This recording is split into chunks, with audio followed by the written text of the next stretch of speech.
இந்த விதமாகவே சரி பார்வதி தக்கனுக்கு சாபமானது விட்டு கைலாச மலையில் வந்து பகவானே நில். என்ன எங்கு வந்தாய்? ஏன் சுவாமி இப்படி சொல்கின்றீர்கள்? எதற்கு வந்தாய்? நான் போகாது என்று சொன்ன பிறகும் நீ உன் தகப்பனை காண சென்றாய். சுவாமி நான் தெரியாமல் செய்துவிட்டேன். ஆகவே அந்த தக்கனுடைய தலையை அறுக்க வேண்டும். ஏன்? அவன் உங்களை அவமதிப்பாகவே பேசிவிட்டான். சரி. ஆகவே அந்த தக்கனுடைய தலையானதை இருக்க வேண்டும். சரி. அவன் மனைவி வேதவள்ளியுடைய தலையை இருக்க வேண்டும். சரிதான். அந்த தக்காபுர கோட்டை தவிடுபடியாகவே ஆக்க வேண்டும் என்று சொல்ல கொல்ல வேண்டும் என்ற அம்மை உமை சொல்ல கொல்ல வேண்டும் என்ற அம்மை உமை சொல்ல அந்த பார்வதி தாயாரோ ஏழை வங்கனும் ஏறிட்டு கோபிக்க ஏழை வங்கனும் ஏறிட்டு கோபிக்க இன்பமான திருநெற்றிலே எரியுதாந்தி கட்டி அனலாக ஏற்ற நல்ல திருநெற்றி கண்ணிலே ஏற்ற நல்ல திருநெற்றி கண்ணிலே முதி வாரிய டெத்தேடும் நெற்றிகள் வேர்வை வந்தே உதித்த பொழுதிலே வேர்வை வந்தே உதித்த பொழுதிலே வந்தே தானும் பிறந்த வேர்வையை வாரி சிவனாரும் விட்டறிந்த போதே போதே பகவான் எரிந்த வேர்வையில் இன வேர்வை உத்திரன் வந்து பிறந்தானே.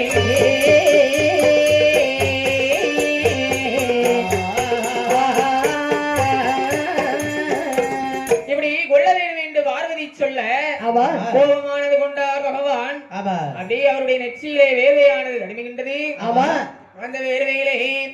அந்த வேர்வையை வெளித்து வெட்டா வெளியிலே விட்டெறிந்தார். அதுல ஒரு வீரன் இன வேர்வை புத்திரன் வந்து பிறக்கின்றான். 10 தலை 20 கரத்தோடு நம்ம கால்கள் இரண்டு கால்களோடு பாரவாள் கேடையும் கத்தியோடு பெரியார் ராட்சதனாகவே பிறந்து நிற்கின்றான்.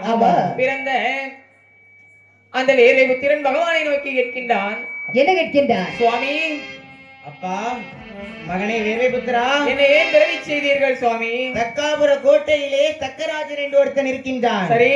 அவன் எனக்கு மாமன். இருந்தாலும் நீ அவனுடைய தலையை அறுத்து, சரி, அவன் தலையை அறுத்த உடனே அவன் மனைவி வேதவள்ளி வருவாள். சரி, அவளுடைய தலையை அறுத்து தம்பட்டை ஓசையானது முழங்க வேண்டும். ஆகட்டும் என்று வேர்வை புத்திரன் 7 கடலையும் தாண்டி ஒரே வாட்சலாக பாய்ந்தான். பாய்ந்தவன் இருக்கின்றான். அங்கு வந்து தக்கனோடு 8 நாட்களாகவே யுத்தமானது நடத்துகின்றான். அந்த யுத்தத்திலே சரிதான் இறுதியில் தக்கனுடைய தலையானதை அறுக்க வேண்டும் என்று சொன்னாள். சக்தி ஆயுதம் வேண்டும்.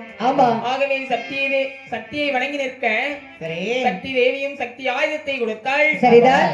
ஒரே வெட்டாக தக்கனுடைய தலையை அறுத்தான். தக்கனுடைய தலையை அறுத்து அதை வேள்வியிலே போட்டான். கண்டம் கரையிலே கிடந்து துடிக்கின்றது. பார்த்தால் வேதவள்ளி தன் கணவனுடைய தலையை அறுத்த போது அப்படியே அழுது கொண்டு என் கணவா என்று அழுது வந்தாளே. அவனோட தலையை அறுத்தான். வேள்வியிலே போட்டான். கண்டம் கரையிலே கிடந்தது. தக்காவர கோட்டை எல்லாம் தவிடு பொடியாகவே அளித்தான். தம்பட்டத்தை முழக்குகின்றான். வாருங்கள், எப்படி தம்பட்டத்தி நல்ல காதில் கேட்டாள். காதில் கேட்டாள்.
தம்பட்டத்தின் தவிலோசையானது கேட்கின்றதே.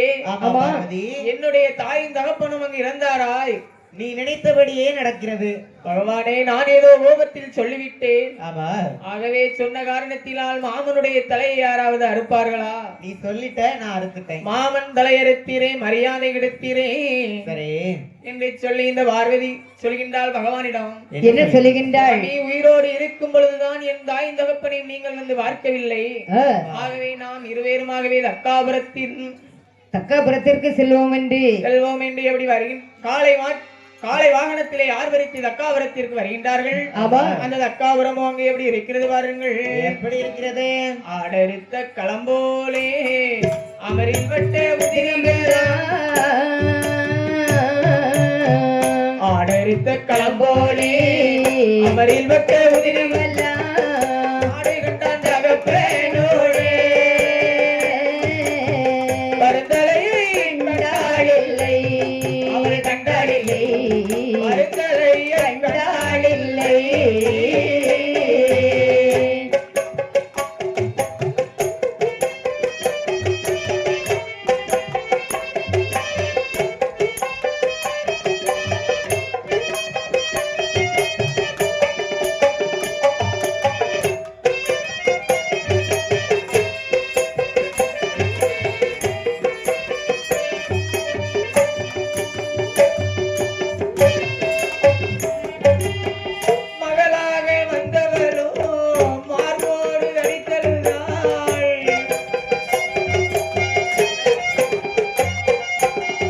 அடிதொழுதால் பார்வதியோ அரணோடு ஏது சொல்வாள், அவள் ஏது சொல்வாள், அரணோடு ஏது சொல்வாள்.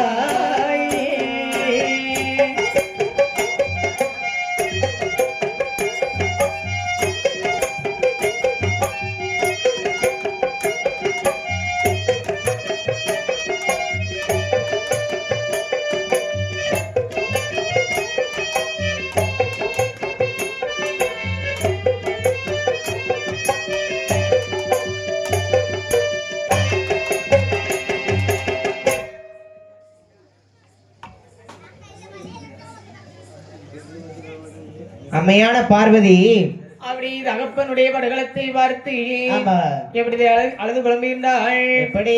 முட்டினாள், மோதினாள், ஆமா, கத்தினாள், கதறினாள். தகப்பனுடைய கண்டத்தை மடியில் எடுத்து வைத்து விட்டு ஆமா தலையை காணாமல் பரிதவித்து பார்வதியாள். ஆமா அப்படி அழுது புலம்புகின்றாள். புலம்பிக் கொண்டு பகவானிடத்திலே சொல்கின்றாள். என்ன சொல்லுகின்றாள்? பகவானே, பார்வதி, எப்படியாவது என்னுடைய தாயின் தகப்பனை நீங்கள் எழுப்பி தர வேண்டும் என்று சொல்ல ஆகட்டும் என்று. பார்வதி, சுவாமி, உன்னுடைய தாயின் தகப்பனும் தலையில்லாமல் அல்லவா இருக்கின்றார்கள். எந்த தலையாக இருந்தாலும் பரவாயில்லை சுவாமி. சரி, ஏதாவது ஒரு தலை வைத்து எழுப்பி தாருங்கள். ஆகட்டும் என்று பகவான்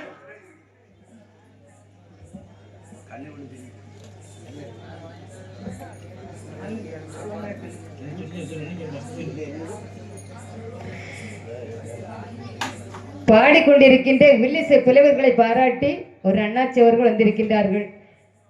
அழகை புல்லட் எம்.கே. ராஜ், ஜிஜேந்த், ஆமா ஜிஜேந்த் 500 லட்சத்தை நமக்கு அன்பளிப்பாக அளித்திருக்கின்றார்கள். ஆமா, மீண்டும் மீண்டும் தருவார்கள். எனக்கு தரலான்னு நினைக்கிறாங்க. ஆமா, என் பெண்களும் தருவாங்க, ஆண்களும் தந்தாச்சு, பெண்களும் தருவாங்க. இப்படியாகவே பகவான் அந்த வேதபுத்திரனை அழைத்தார். மகனே வேதபுத்திரா, வட கைலாசமலை சார்பிலே எந்த ஒரு உயிரினம் வடக்கே தலை வைத்து உறங்கி கொண்டதோ அதனுடைய தலையை அறுத்து வா என்று சொல்ல இந்த வேதபுத்திரன் வட கைலாசமலைக்கே வருகின்றான். வந்து பார்க்கும் பொழுது அங்கே நடக்கிறது பாருங்கள். என்ன? மாடுமொரு நல்ல மறையாடோ யானை கண்டே உறங்க கண்டால் வரையாடோ வரையாடோ யானை கிழந்தே உறங்க கண்டால்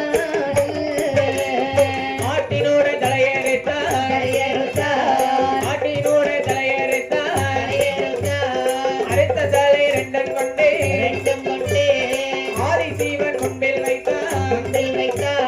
முன்பேல் வைத்து அடிதொழுது முன்பேல் வைத்து அடிதொழுது ஏது சொல்வான் வேதை குதிரன்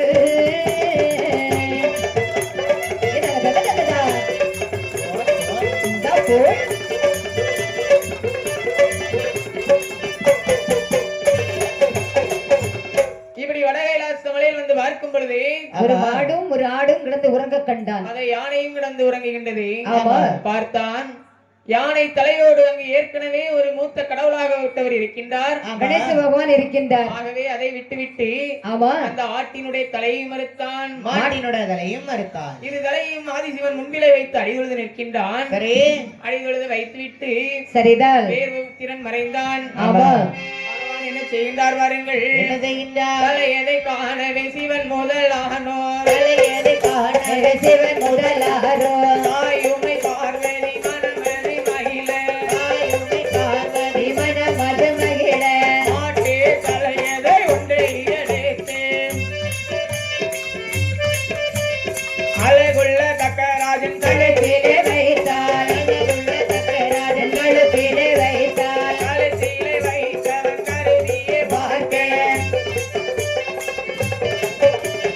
ஒரு தலை முகமோ இரு தலை கொம்போ ஒரு தலை முகமோ இரு கரை பொம்போ உடனே எழுந்தான் தக்க மகராஜன் மாட்டே தலையதை ஒன்றை எடுத்து ஆட்டு தலையது ஒன்றை எடுத்து அழகுள்ள வீரவள்ளி கழுத்திலே வைத்தால் கழுத்திலே வைத்தவன் கருதியே பார்க்க கழுத்திலே வைத்தவர் கருதியே பார்க்க ஒரு தலை முகமோ இரு கரை பொம்போ உடனே எழுந்தாள் வேதவள்ளி உடனே எழுந்தாள் வேதவல்லி மாமன் வருகிற புதுமையை கண்டு வாடா வாடா மாடே என்றாரே.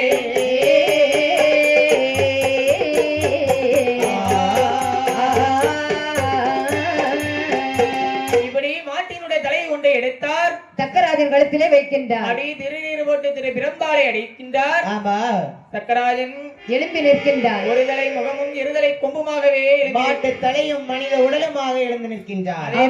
அதேபோல் வேதவள்ளி கழுத்திலே அந்த ஆட்டினுடைய தலை எடுத்து வைக்கின்றார்கள். ஆமா, அடி திருநீர் போட்டு திரு பிரம்பால் தட்டும் பொழுது ஆட்டு தலையும் மனித உடலுமாக எழுந்து நிற்கின்றாள் வேதவள்ளி என்ற இப்படி பெண்ணானவள். இரண்டு பேர்களும் அப்படி கைலாசமலைக்கு வருகின்றார்கள். ஆமா, வருகின்ற பொழுது இந்த தேவார்கள் எல்லாம் என்ன சொல்லுகின்றார்கள்? மாடு மாடு ஆடு மாடு என்று சொல்லி வசை சொல்லுகின்றார்கள். வசை சொல்லுகின்றார்கள்.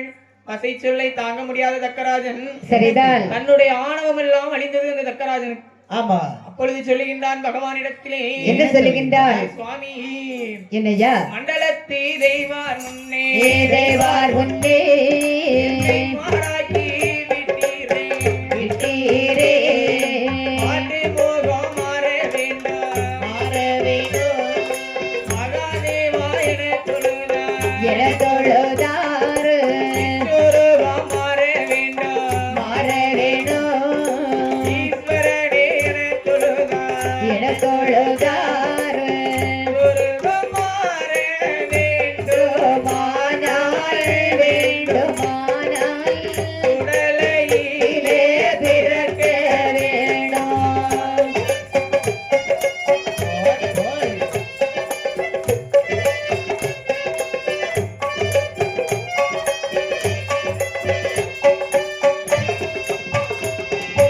ஆரை சுட்ட சுடலையிலே கையிலே அடியேன் சென்று பிறக்க போரே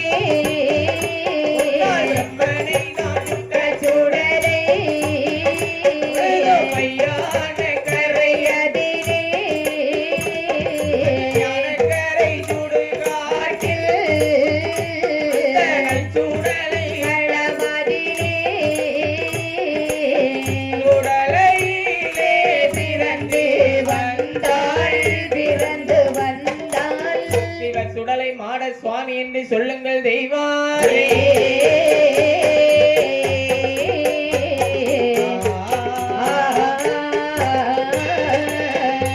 தக்க மகராஜனே, பரமசிவ தலைவா நீங்கள் சுரூபமானது மாற வேண்டும் என்று சொன்னால் நீங்கள் சுடலையிலே சென்று பிறக்க வேண்டும். சரி சுவாமி, யாரை சுட்ட சுடலையிலே அடியில் சென்று பிறக்க வேண்டும்? பொழுதும் பிரம்மனை சுட்ட சுடலை அந்த மையான கரையிலே நற்சுடலை களமதிலே நீங்கள் சென்று பிறந்து வந்தால் அந்த தெய்வாதி தெய்வாட்கள் எல்லாம் உங்களை சுடலை மாடர் என்று சொல்லுவார்கள் என்று சொல்லி இந்த பரமசிவன் யாரை அழைக்கின்றார் பாருங்கள். யாரை அழைக்கின்றார்? தேவாதி தேவர்களை அழைக்கின்றார். அழைத்து என்ன சொல்கின்றார்? மரமில்லாதே வாரே மடன் மரவிரவி செய்ய மடன் மரவிரவி செய்ய மடன் மாறை விரவி செய்ய கூடாது. கூடு கொம்பன் வாழ் மல்லையில் குருசாமி வர வேண்டும். குருசாமி வர வேண்டும். சுவாமி வந்ததுண்டால் குண்ட வேள்வி இதனை வளர்ப்பார். காக்காட்சி மலைதனிலே கல்புடைகள் சிம்மாசனம். மலைதனிலே கல்புடைகள் சிம்மாசனம். சிம்மாசனம் வீட்டிருக்கும் தீரநந்தி நவக்குருக்கள். குருசுவாமி தன்னையுமே கூட்டி வந்த தெய்வார்கள். சுவாமி தன்னையுமே கூட்டி வந்த தெய்வார்கள். குருசுவாமி வந்து வேள்வியானது வளர்க்கல் உற்றாரே.